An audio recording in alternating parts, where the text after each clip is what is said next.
Penyakit infeksi pada balita.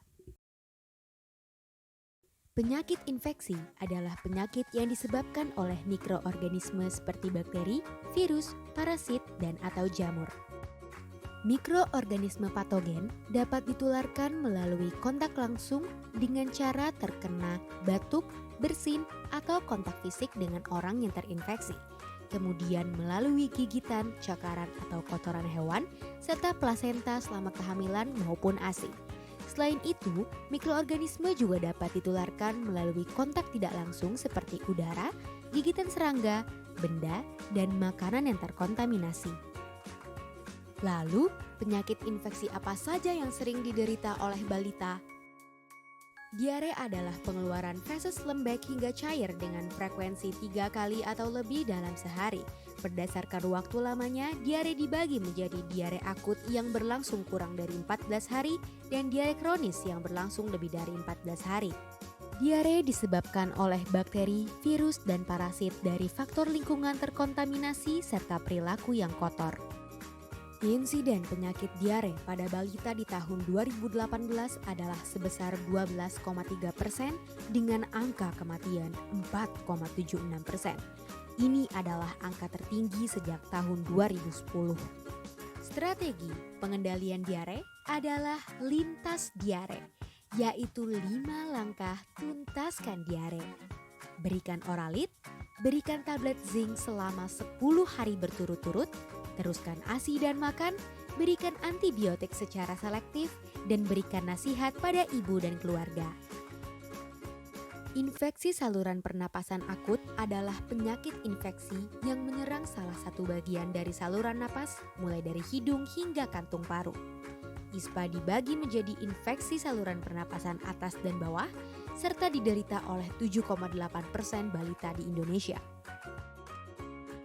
Pneumonia adalah infeksi bentuk peradangan dari jaringan paru-paru di alveolus.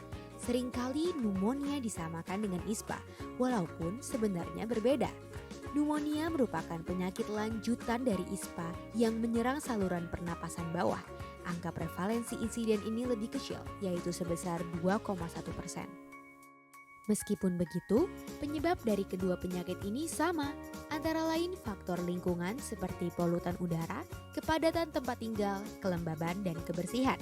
Faktor ketersediaan pelayanan kesehatan, vaksin, status gizi, dan daya tahan tubuh juga mempengaruhi. Begitu pula dengan gejala dari kedua penyakit ini. Gejala diawali dengan panas lebih dari 38 derajat Celcius yang disertai dengan sakit tenggorokan, batuk, dan sesak nafas atau nafas cepat. Penanganan penyakit ini harus melalui deteksi dini dan segera dibawa ke unit pelayanan kesehatan untuk diisolasi dan ditindaklanjuti. Tuberkulosis adalah penyakit menular yang disebabkan oleh kuman TB, di mana sebagian besar yang diserang adalah paru-paru. Pasien TB positif dapat menularkannya melalui percikan saat batuk atau bersin. Gejala TB yang umum terjadi adalah berat badan turun atau tidak naik dalam 1 bulan terakhir disertai dengan hilangnya nafsu makan, demam lama atau berulang selama lebih dari 2 minggu disertai dengan keringat malam, batuk lebih dari 3 minggu terus-menerus hingga batuk berdarah. Penanganan TB memerlukan waktu 6 bulan atau lebih karena kuman sulit untuk dibunuh. Setelah terdapat gejala TB, anak dapat langsung diuji tuberkulin. Dan jika hasil positif, maka silakan meminum obat anti-TB selama 2 hingga 3 bulan dan dilihat perkembangannya. Apabila kondisi memburuk, langsung bawa anak ke rumah sakit. Malaria adalah suatu penyakit infeksi yang hanya dapat disebarkan melalui gigitan nyamuk. Penderita malaria biasanya menunjukkan gejala yang mirip dengan influenza, seperti demam, berkeringat dingin, sakit kepala, muntah, dan nyeri. Berdasarkan Rapid Diagnostic Test secara nasional, angka kesakitan malaria pada usia 0-11 bulan adalah sebesar 1% dan pada kelompok usia 1-5 tahun adalah 0,6%. Pengobatan malaria secara efektif dilakukan dengan memberikan artemisin-based combination therapy pada 24 jam pertama pasien demam dan harus diminum hingga habis. Campak merupakan penyakit yang disebabkan oleh virus campak dan sangat menular melalui udara maupun droplet. Setelah tertular, tubuh anak tidak akan menimbulkan gejala selama 10-12 hari. Gejala campak diantaranya demam lebih dari 38 derajat Celcius, batuk, pilek, mata berair atau merah selama 3 hari atau lebih, terbentuk bercak merah muda pada kulit dan menjalar ke seluruh tubuh, serta bercak putih keabuan dengan dasar berwarna merah di pipi bagian dalam. Penanganan campak pada balita dibedakan menurut tingkat keparahannya. Tanpa komplikasi, anak dapat diberi suplementasi vitamin A dan dikontrol demamnya. Untuk kasus komplikasi seperti tidak bisa makan, muntah, kornea mata berembun, dan pneumonia, anak bisa langsung dirujuk ke rumah sakit dan diobati.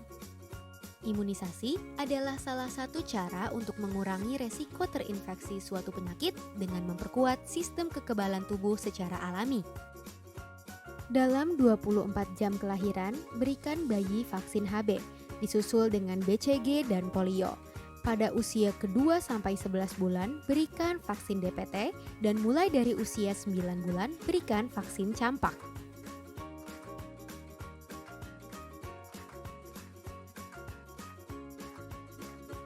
Imunisasi DT dan campak diberikan pada anak kelas 1 dan imunisasi tetanus pada anak kelas 2 dan 3.